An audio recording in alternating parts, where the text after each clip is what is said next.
looking for a podcast to help you transform your physical and mental? One that'll shoot you straight between the eyes with truth and no BS, helping you have the right mindset to accomplish things, the iron will and fortitude to follow through with what you say you're going to do. No excuses. Mark owns martial arts schools, and after 30 years, he has some real insight for real talk, real life, real conversations, motivational, fitness, self-defense, weight loss, live from the Great 1-8.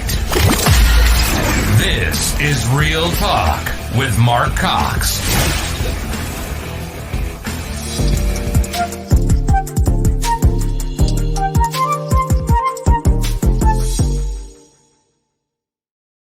All right. Good morning and good evening to you. So it's a good morning out here. It's 9 o'clock in the morning out here, and in Bangladesh it's 10 p.m. So we welcome Riyad to the show, Beyond the Mat. Now you can see he's got a great smile and he got a nice white shirt on. It's a little bit dark. His power went out, but the show goes on. He's got it on his phone, and we're going to have a great time for this hour. Right before the show, the power goes out. It's always something like that, but we'll make things work just like we do. I want to welcome you to Beyond the Mat. I look forward to having your story, Riyad. I'm going to read a little bit about your bio that you sent to me, and then I'm going to turn it over to you to go ahead and introduce yourself and add anything you'd like. So here we go. It says Riyad began his profession in 2016 and has since assisted in the success of over 200 organizations in various aspects. His career began with a job that paid him $80 a month. From there, he progressed to working with multiple 6- and 7-figure businesses worldwide. He believes that having the right mindset played a vital role in his journey. Riyad holds a bachelor's degree and is currently pursuing a master's degree in business administration. His company, SkyrocketCoach, primarily works with coaches and consultants, and his primary aim is to assist 100 coaches annually in establishing a coaching empire by eliminating time-consuming tasks and setting up process that generates revenue automatically 24/7. And we welcome you to the show, Riyad. How you doing tonight? Yeah, I'm really great, and I was excited to be here. And thank you so much for giving me the opportunity to be here with you. And my power gone, so I was really prepared with good lights and my microphone over there and everything. Well, and listen, during the show, if it comes back on, we'll pop it on and see how you do. Yeah. It looks like you've got it looks like you've got people already coming on saying we've got a lot of people already on the show. So obviously you've got some people in your corner that are here to support you. So it's going to be great. Anybody's allowed to drop comments here if they have questions for you. So we're looking forward to getting right into your life story. So we've never got to meet, but we've just kind of through social media, we've got to kind of introduce each other through the media and then get you on the show. I'm always excited about doing international podcasts. I've done several of these, and believe it or not, my international podcasts have more listens and downloads than the States. It's always been amazing to me. So I want to say thank you so much for coming on the show. So Riyad, go ahead. If you've got something you'd like to add over your bio, go ahead and add a little bit that you have that you're looking forward to today as we talk about. Yeah, so on that bio, I had it clear that what my goal is and where I started my career. But I just only want to add that being a country boy, a village boy, a small village boy, I really have to struggle with my mindset, and I always had wrong directions from people around me, and they are how they are, and it was a big challenge for me to find myself, who am I, and working towards my goals. So I want to thank myself, and I want to thank everyone around me who is supporting me and who is constantly providing me feedbacks and encouragement and everything. So I want to start by thanking them. It's good. So you said you're coming from a small town, right? You lived in a small town. So you're saying that you had problems with, getting wrong advice and stuff. So why don't you give me a little bit of let's get the listeners to understand where you come from. When you say small town or a small village, what is a common day out there like? And do people go to college? Is education important to them? How's that all that work? Yeah, so there are differences between education and right education. So people here in where I grew up, the normal life is there are like at most 50 less than 50,000 people, or I would say 20,000 people in the area, and being a small village, we people goes to school and colleges, students, but the the primary earning sources are farming. So most of the people are farmers, and they're doing small businesses and shops. So that's where I grew up.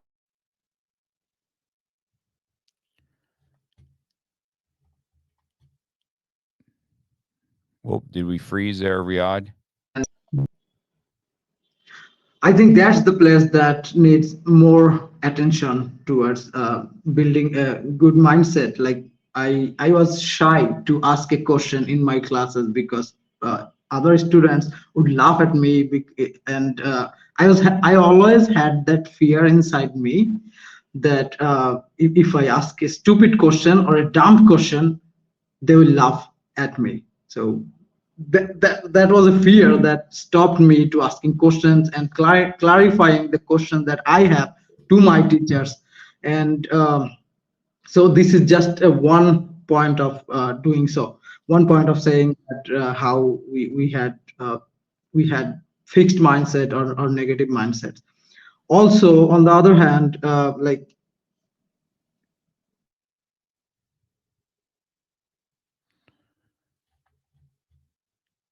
We got a little bit of freezing again, folks. Sorry about that.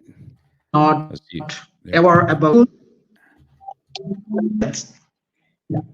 they think if you go to school and complete your study, you will end up being having a job, or you will end up having at least someone to provide for the family. But getting to school and getting proper knowledge, building yourself from inside, was something that is lacking here in my area. So when you went ahead and when you're talking about you're doing schooling, Yeah. did you see, is education something that's important to people, or in a small farming town, is it you get educated enough so that you can get to working with the family? Is that how that No, is in this small town? yeah, no, they want us to get higher education, of course. So it's not that little education that I need to help my family. They want us to get higher education, but in order to get higher education, you need to build yourself from the beginning, from the childhood. So we had the less building elements at the childhood, and we struggle when we go to the higher education. So you struggle with when you get into higher education. I get it. Now, your college that you've gone to now. So what made you not be part of the mold? What made you want to have a mindset that, I want more for this than just what I can do? Have you always felt that as a child, or as it continually build through your adolescent times? What made that come about? Yeah, so it's the same if you go to the primary school, if you go to the high school and colleges, the scenario is almost the same. So, I really did not have that better bonding with my teachers. There are some students who like to memorize their their their courses, their books, and they perform good in their class and in their exams. Some of them have good relationship with their teachers because they are good students, because they can memorize things. But what I believe is memorizing things should not be taught in school. Analyzing things should be taught in school, and that we are not getting that education, that we need to analyze things to instantly solve a situation. We are just they made me read things, memorize things, write things in the exam paper, and they like give us a result based on how good we memorized and wrote things on paper.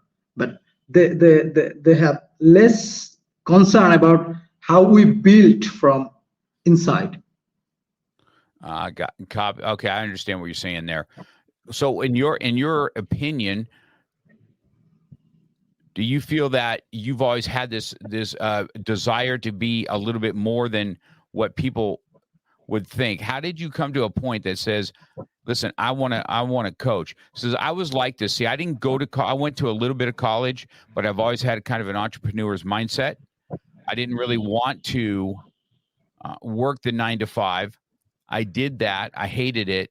And I just knew that I wanted to do something better with myself. I felt I have more to give. And it's obvious, Riyad, obviously you speak multiple languages, and English, is that something that's always taught, or what is that? Is that something that's part of your guys' education? Yeah, it is. It is a part of my education system, and like that is a great education addition to our system. Otherwise, it was not that easy to connect with you today, with the world. Mm-hmm. So English was something is important that you learned. Now, did you do that as a small child? Did they start teaching that to you in school? Yeah. So we do that as a small child, like in the kindergarten or nursery level. They start teaching the alphabets A, B, C, D. But unless you get specific courses, specific education on English, like if you don't go to a English medium school, you won't be that good at English. Got it. Okay. So there's specialty schools for English then also. Yeah. Correct. And you feel that the English is kind of connects you to a bigger arena for you to pull from. Is what it is, right? Got it.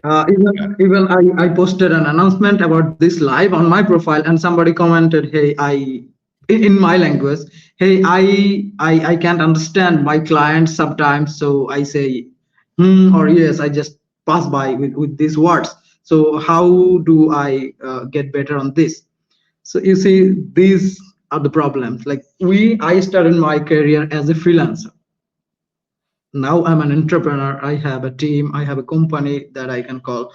But I started as a solopreneur myself. And in Bangladesh, there are like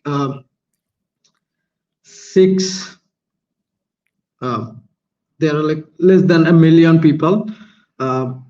600,000 people are doing the same thing, freelancing, working with clients worldwide.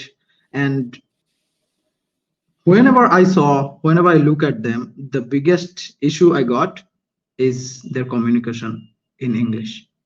They are great designers, but when they need to connect with their clients, that is the thing they fear more. So as I said, that from the very beginning, we had that fixed mindset, like, you are not good at English, you are not good at math. So that fear inside us. So like, if we have at least conversational English skills, we can communicate with our clients. I don't say I speak perfect English, but still I'm working with people. So the fear, I know enough English to keep up my communication, but the fear inside me that I'm not good at English, the mediocrity, this killed us. This is pulling us from the behind to grow our business. I agree with that. So, I personally have a virtual assistant who lives in the Philippines. So, and Okay. and she's a great design. She's the one that did all the, Yeah, you the know, all nice the design. Yeah. podcast covers and stuff. And then I wanted to thank you. I thought that no one's brought it to my attention before is why isn't your face on there with us? And I don't know why. I've just never thought about it, to be honest with you. You know, usually the show, you know, is about the guest and what you bring into the table. And so I talked to her last night and I said, this is a great, this was a great feedback from one of my guests. And I think she's going to change that now from now on because of that comment that you gave me. So I wanted to say thank you for that. That's I'm glad. helpful. You know what I mean? Really helpful. Thank you. So I know the importance of having, a virtual assistant. See, in the state, in America, having an employee is a lot. There's insurances that have to be in play. There's taxes that have to be. I mean, it's really difficult, especially in California, for having employees. So the virtual assistant worked out so well for me because it took all the red tape out, and then I was able to pay her. And then, the dollar, what we pay, we save money, and they still make a living because of where they live, because the exchange of money is so great. Yeah. So I think that the virtual thing is definitely, and that's what she told me too. It's opened up. She speaks really good English also. And so it's easy to communicate with her. Every once in a while things get lost because, English isn't the easiest language in the world to Yeah, that's true. if there's so many stupid rules and I before E and then some words, it's, I don't know. We look at it and shake our head half the time in our language too. So it's not on how they've come up with these words half the time anyway. So let's fast forward. Now it says in there that you started at $80 a month. What were you doing making $80 a month? And what does $80 a month look like in Bangladesh? Because $80 a month here, $80 here, it only fills up a gas tank one day. Well, let me start with what $80 a month did for me. So I was on myself, paying my rent and food, and every month at the end of the month I had to borrow money from my friends. So that's just me, not my family. It's just me. So Just you. in a city, a capital city, my capital city Dhaka, in a city like Dhaka, staying there, paying for your foods, your every day your TAD, like wherever you are going, you're paying rents. So it was really hard at that time. I'm talking about 8 years before.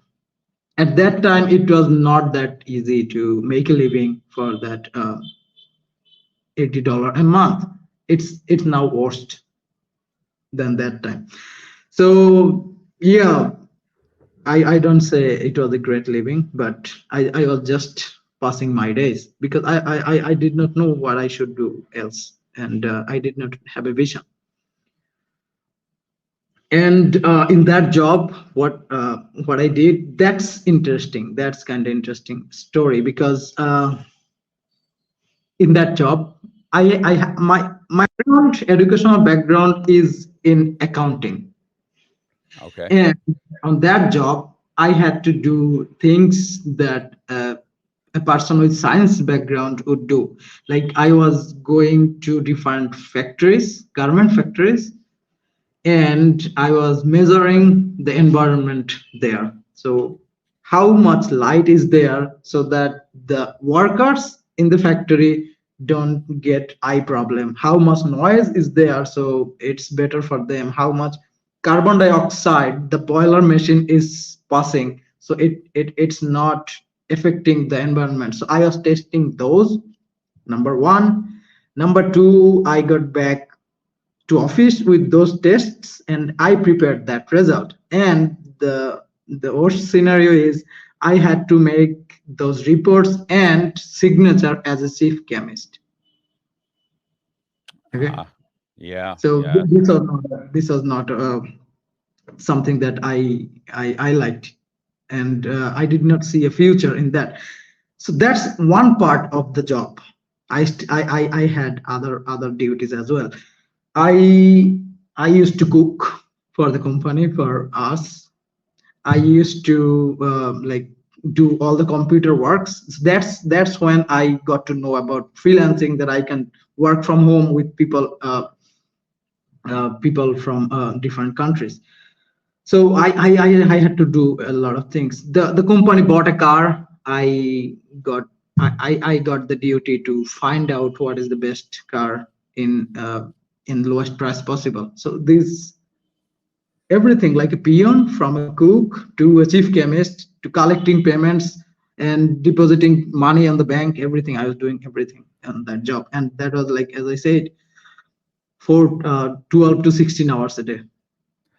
And getting paid that money. So you're still having to borrow money doing a 12 to 16 hour day. Yeah. And so is that what made you say, hey, listen, I have something better? And what made it go? How did you come up with, or is this what you always wanted to do, is the coaching? How did that come about? So I left that job because, as I said, I did not see a future in that job. Like, I am from a accounting background person, and if I do the work as chief chemist, what will happen to me after 10 years? I'll have no identity. So that made me to left the job. And what was the question again? Sorry. So when you what made you decide, when you left that job, did you go right into entrepreneur, or did you get another job? What were you doing? And how did your mindset change to get what you wanted? When I left that job, I took the ultimate risk because I did not know how the next days are going to be for me. And I came back to the city where I am at this moment, and then I got a job in a local news, and that job was paying me around $30 per month. It was a part-time job, and yeah, they hired me like I need to work 2 to 3 hours a day, and then I ended up working 5 to 6 hours a day because the senior who was top of me was absent most of the times because he had other businesses, other jobs. So I had to take care of those things, his things as well. So I got that part-time job, and then I learned about a free course, a course that I can enroll, but I don't have to pay anything because that was provided by the government of our country. And I at that point I did not know that I'm going to earn money through that, but I was always keen to learning things. I always wanted to learn new things. So I said myself, why I don't give me a chance to learn a new skill? And they were offering 3 skills: graphic design, web development, and digital marketing. So from my previous computer experience, I knew Photoshop a little bit. So that hit me, why don't I learn Photoshop more? And from that point, I got into the graphic design course and I became a graphic designer. Being a graphic designer was not my I did not want to earn money through that. I just wanted to learn graphic design. And when I learned graphic design and I saw there's a market, I got my first gig for $109. So it's more than the job was paying me for a month. I just got one job, one t-shirt design job for $109. So I instantly knew that this is what is calling me. At the same time, the bosses from that company were at some point they're good bosses, but not great bosses, and there are some other issues that I had to face. Like as I said, being an accountant person, I had to do some things that I should not be doing. So for that kind of reason, I was done with the boss things. The someone is top on my head. I wanted freedom, and this Right. gave me freedom. I Right. can work with anybody. I can do anything that I like, and nobody is on top of me saying you can do this. So that two things, I got good money, I got freedom. That two thing actually brought me here. And working as a graphic designer, I was like 3 years. I was working as a graphic designer, and at a point I met with a coach, or I would say a therapist, a psychologist, and he was teaching people how to get rid of your anxiety, your stress, and your negative thoughts. So I designed his all training materials. As a graphic designer, I design all the PDFs, class 1, class 2, class 3, and that way I read everything because I had to design the copies. And from that I learned stress management, anxiety management, and that is when I got to know that there is an industry exists called coaching industry. And that's Mm. how I like, and that client was really nice, really nice. So then I did my study, and found out that coaching industry is really great industry. People are like, most of the coaches are had previous experience, executives like 40 plus, 50 plus ages, and they're really cool guys. So I saw that this should be my ideal client avatar. So that's when I got into coaching industry. So it went from you took a course. So let me understand this, right? You took a course to help you with graphic design. And then Yeah, the graphic design took you to a level of, okay, I've got a little bit of financial freedom and I've got my time. And so you've yeah, taken your time back, and then you got some coaching yourself is what you did, correct? To kind of help you. And then you've decided that this is something that I can identify with. This is something that can work for me in a condensed version of what you're just talking about. So yes. do you go after clients? Did you, when you first had your first client in a coach, as you being their coach, you go after people that are already coaching? Is that correct? This is what you do. So people that Yeah. have coaching clients, are you trying to help take them to their next level? Is that what you're doing? Yeah, that was not my first goal at the beginning, because I wanted to learn their pain points, and I wanted to learn what they are lacking exactly in their journey.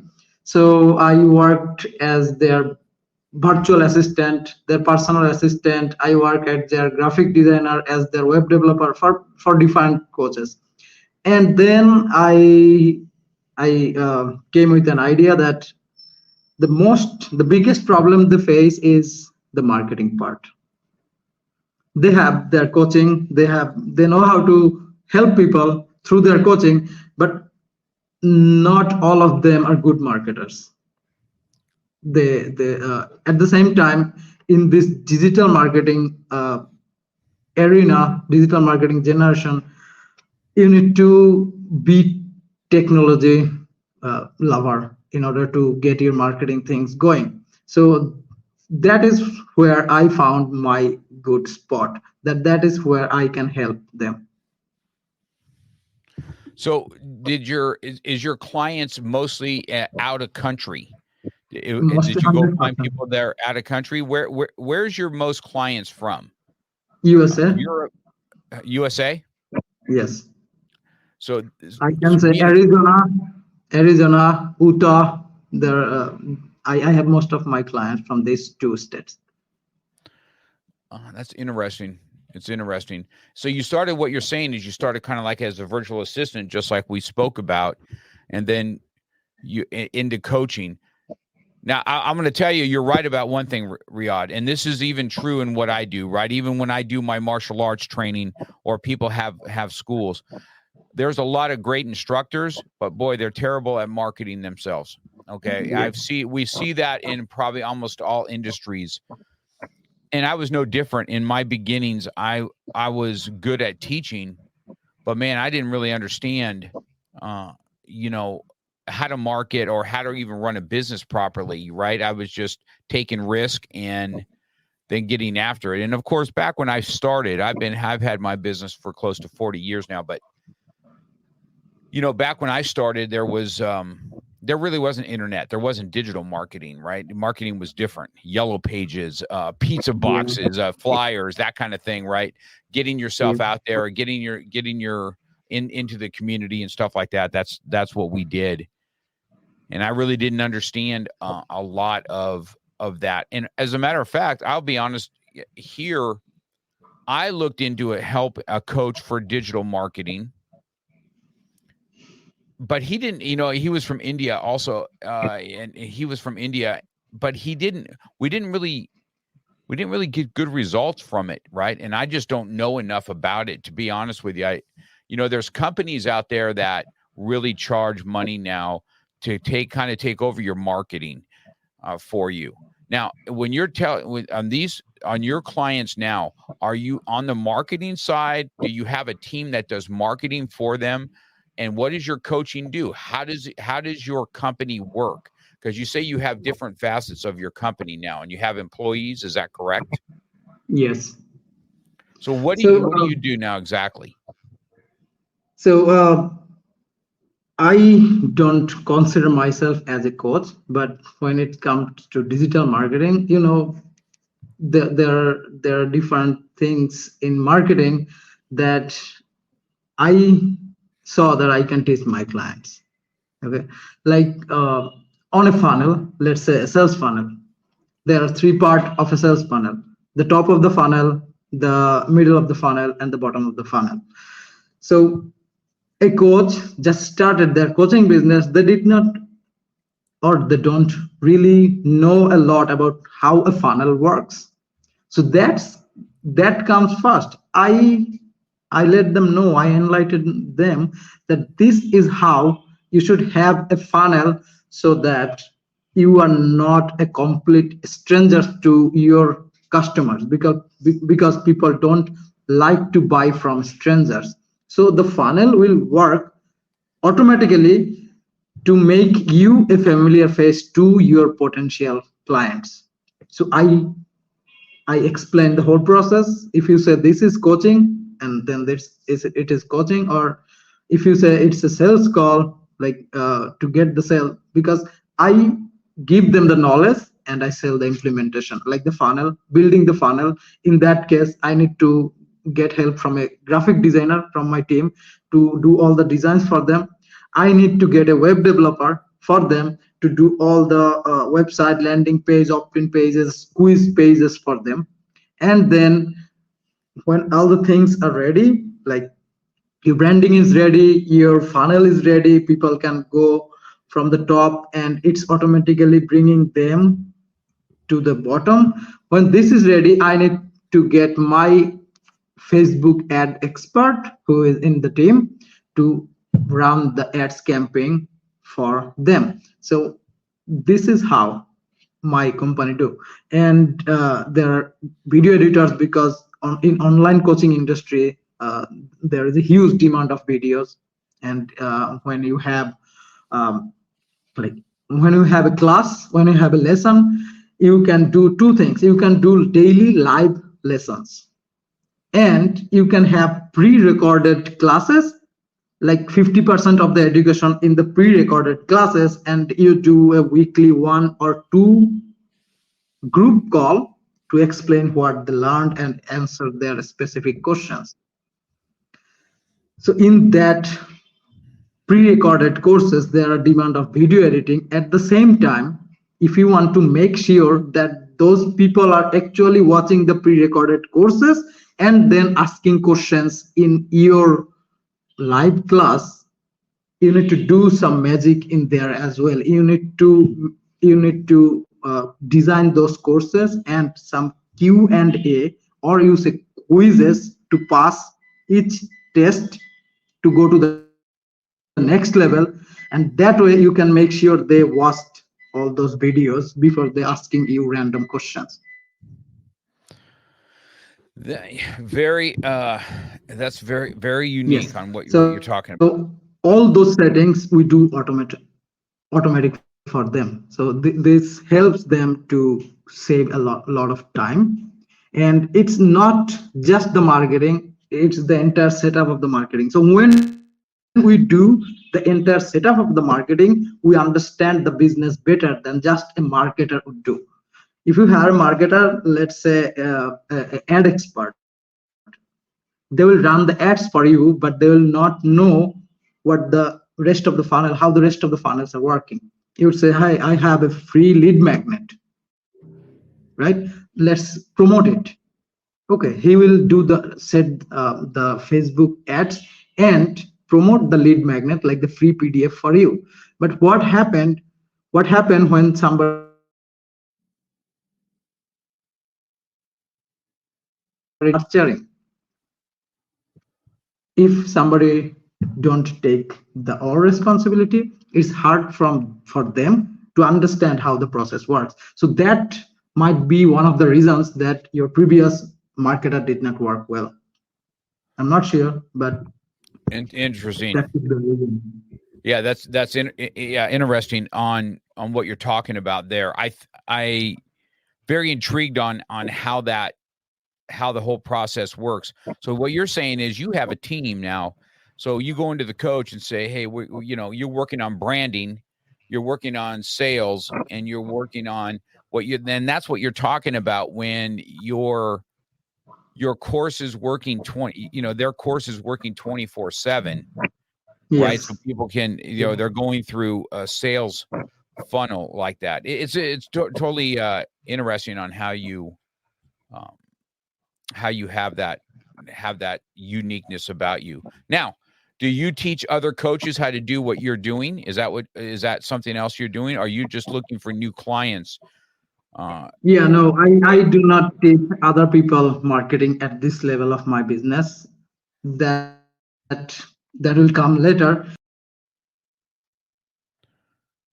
At this point, I just want to build enough portfolio. I just want to help enough businesses so that later this will become my um, what would say, I'll get enough testimonials from people that say Riyad's company did an amazing job. Like, you don't get 100% testimonial from your clients. If you work with 10 clients, not the 10 clients will give you enough, give you recommendation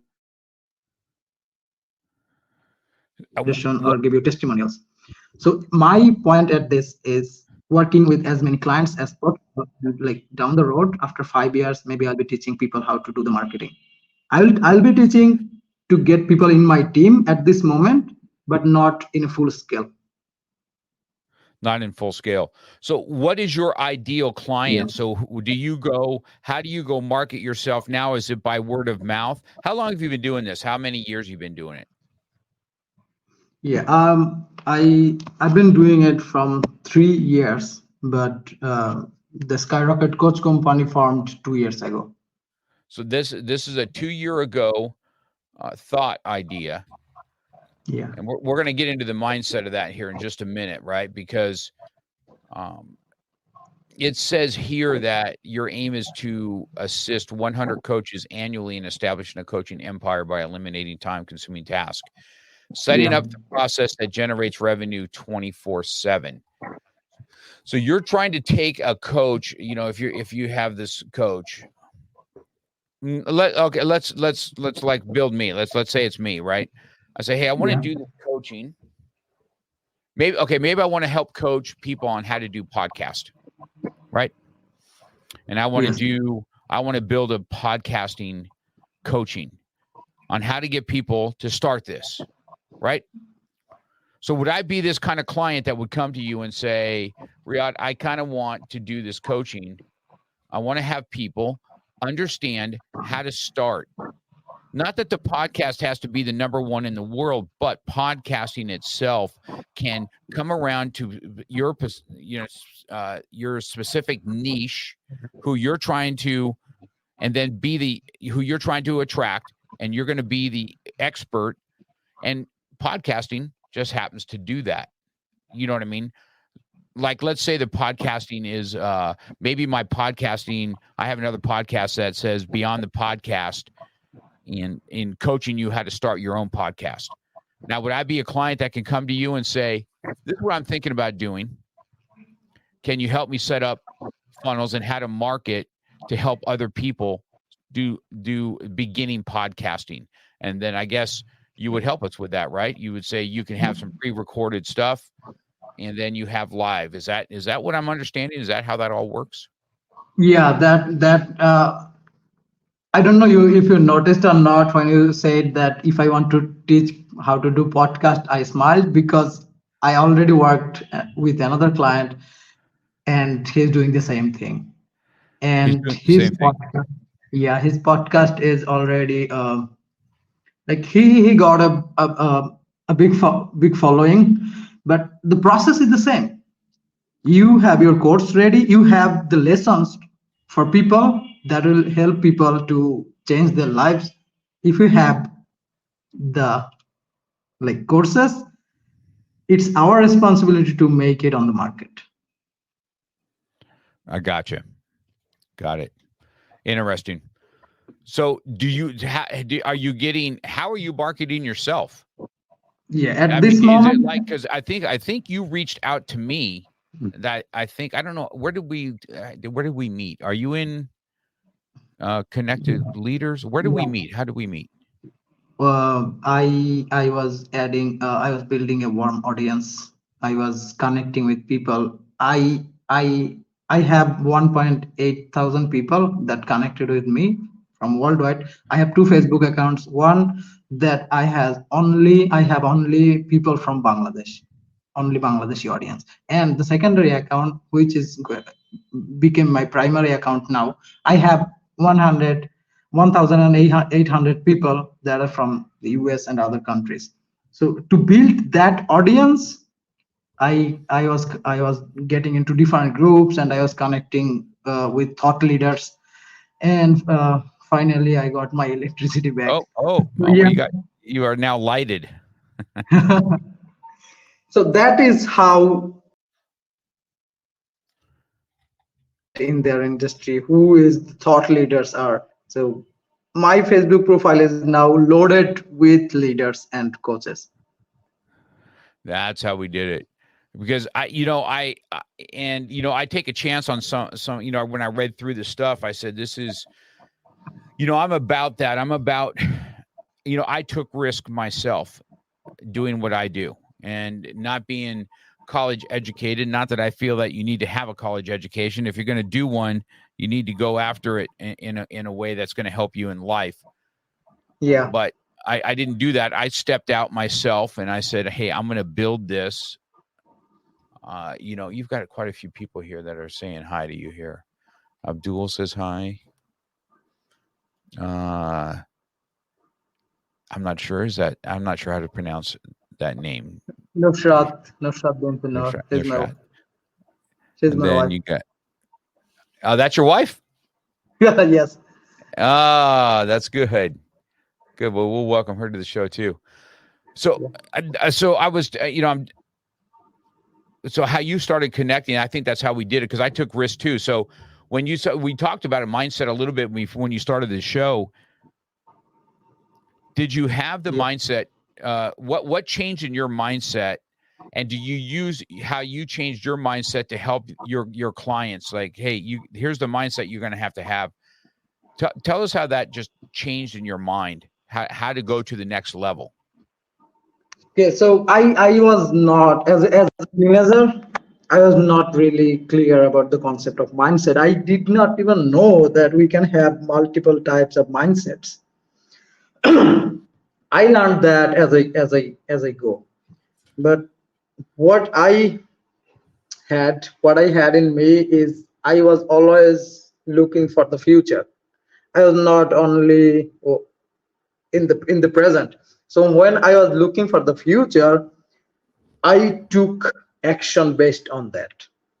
Okay. So my mindset was, should I be doing this job for $80 a month to keep daily life going, or should I do something else to get a better future? I was not aware about that at that moment. But later, when I read about mindset, when I read different books, I got to know that this is how I came in. This is how my mindset works. I still have different books. This is a book that is not based on mindset, but this is based on sales funnel and marketing. But this kind of books helped me a lot to actually identify my mindset first. And then, if you say, if I help my clients or if I talk to my clients about mindset, yes, I do. Because I don't say most, but some of our clients have that mindset that as this is their business, they need to do all the works. They need to be the face everywhere. And I help my client understand that your marketing, the entire marketing process can work without you. You don't have to put your time there. Instead, if you put your time more on marketing, more on educating people in your list, and more on creating content, that will that will make you authority in your marketplaces in your area, and you can accomplish so many things by just delegating some boring task. So this is a mindset shift that I help my clients to do, because I did the same, and I find out that they do the same. I At the beginning, I wanted to do everything for my business. I want to do the graphic design, the logo design. The logo you are seeing here, I designed this. I designed the logo. I wanted to do the website by myself, and I wanted to do everything. But that is not how a business works. If you have a team and you can delegate your task, that means you are buying time. And I help my clients to understand that. How many clients do you currently have now in the States? At this moment, I have 4 clients, and I'm only taking 2 clients per month, not more than that, because I don't have that capacity.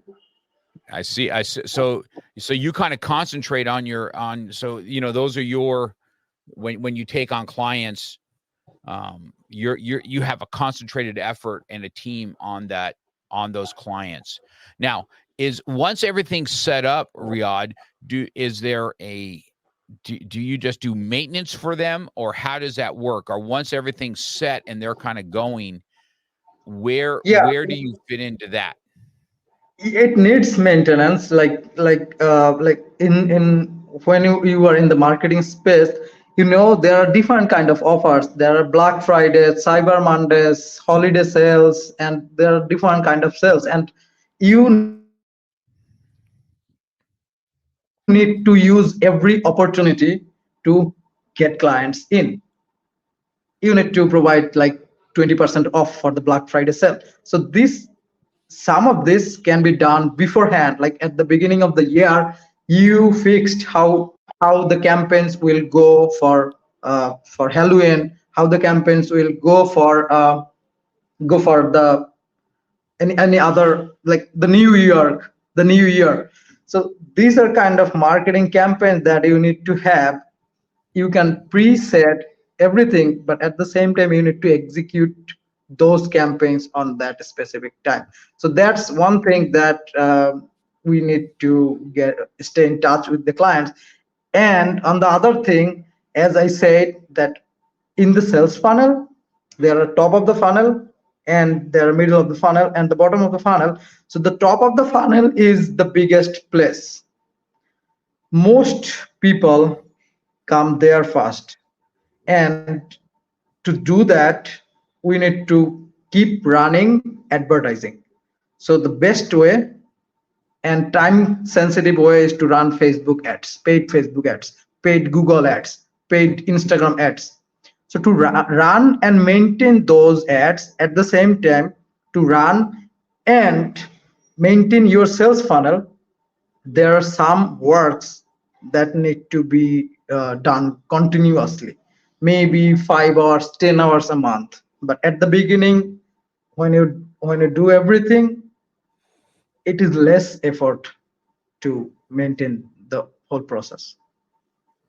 So are you maintaining websites for your clients and stuff like that too? Is that how you, is that something that you do, right? You've designed it, Yeah. you're kind of maintaining it for them. And then Yes. you're creating the sales funnels. You guys will get together and say, hey, this is what we're going to launch on this, this, and this. Is that what I'm Yeah. understanding?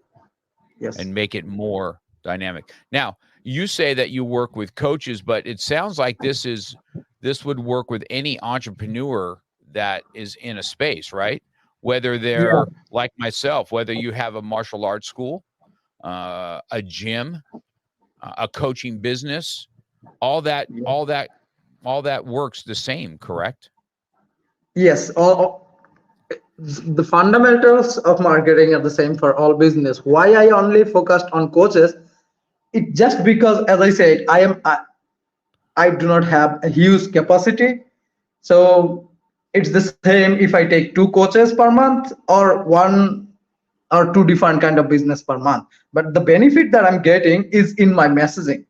When I'm writing an email only focused on coaches, when I create a video only focused on coaches, they feel more personal with my content. So that way, instead of creating content for multiple type of people for different niches, if I focus on only one niche, I can get like better results. So that's the reason that I'm only focused on coaches.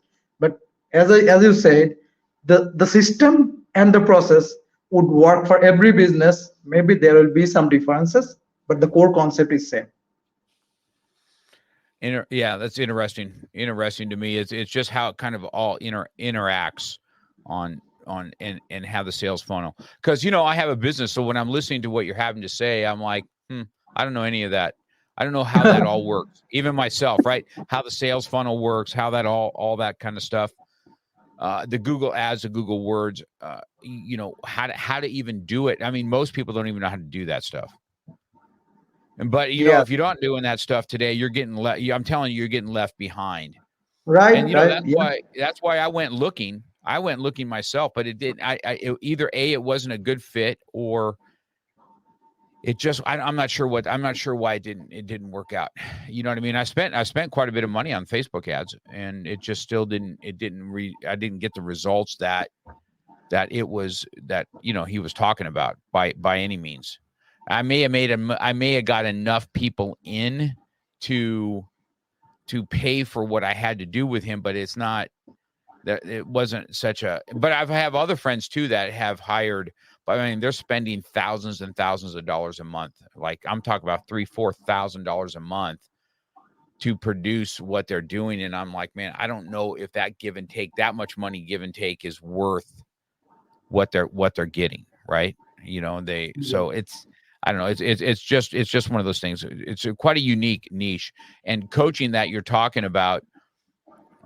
I guess when you say you focus on coaching, you're talking about life coaches and stuff of that sort, correct? Those that are doing Relationship coaches, life coaches, and even I have a client who is lawyer. She has a team of lawyers, and lawyers are expensive in USA. So for the type of people who don't want to afford a lawyer, who don't want to pay that much money to win their cases, they want to self-represent themselves. And those lawyers, my clients, has a course teaching how to self-represent yourself in court, so you don't have to hire a lawyer.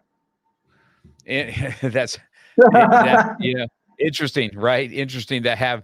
Yeah, and I'm sure that does well because a lot of people can't afford to have an attorney, but they'll pay for something to have some kind of knowledge on how to do Yeah. it themselves. So that's super interesting. That's super interesting. So for what we've had today, I mean, this hour's gone by quick as it is, Riyad. It's intrigued me. I mean, I like, this is why I enjoyed getting stuff like this on on my podcast, because it educates me. You know what I mean? And then I get to put you out to audience, and this is going to go to quite a few coaches, and this is in my niche. Even though I have a martial arts niche, but I also have authors. I also have authors usually turn into some kind of mentors and coaches. And most of Yeah. the time, like that's what I did. I wrote a book, and I've often thought about having a coaching business because I just have a lot. I'm one of my experience in life and how to overcome adversity and how to have the right mindset and how to think like a champion, because I won world championships in martial arts years and years ago, but it's not about what I won, it's about how I prepared. You know what I mean? Yeah. And how I Yeah. prepared to be a winner, how I made mistakes, and how I lost world championships because of my mindset not being correct. And so I was attracted to you when you talk about mindset, because I'm all about it. Because if people told me I would never be successful in this, and I, like you had this, this was unique to me, right? You had this goal of 100 coaches annually. Well, I had a goal of having 100 black belts underneath me, that I would promote 100 black belts. And now today I've produced 700 black belts under me Wow. in the times that I've been in my studio. So I remember I was a machinist. That's what I did. I was a machinist, and I used to have this stuff on my machine that said, goals, 100 black belts. And at some point, people will come to me for advice. I'm going to be successful enough that people are going to call me and follow me for advice in how to run a school. Right. And so in my time, that's where I'm at. Now, if I had a coach properly, I had a mentor that definitely helped me with how to do my martial arts business. But if I had a coach kind of coach me on, I believe that I could have even gone farther. Now, No doubt. that's why I think there's people like yourself that are out there to try and help us do stuff that's automated, that's kind of working on the back end when we're not working, so we can focus in on what we do, which is customer service, servicing the client, and doing stuff like that. Right. Where it can take, so you can make money. I mean, money is what makes everything go round and round, right? If I can't have the money here to pay them to do this and still have some profit, there's no reason for doing it, at all. Right. Yes, that's the point. Right. So I get what you're doing. I think it's awesome. So I want to give you the last couple minutes before we go off air. And by the way, Riyad, I want to make sure that we understand, everybody that's been listening, and I will have this also in audio format probably by the end of the day. Okay.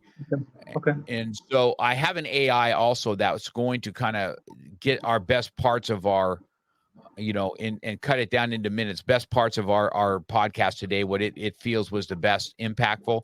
I'll send a couple of those links that you can have for yourself, so you can share them out on your social media. They're anywhere from 30 seconds to 60 seconds to kind of promote yourself out there. I will also have this on audio podcasting so people can listen to it.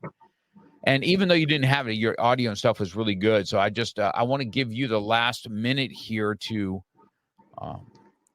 talk to people that are looking for possibly what you do and the mindset that you need to build. So I'm going to give the floor to you to take this last minute. Go ahead. Okay. So it's like I'm saying about my services and my business. So I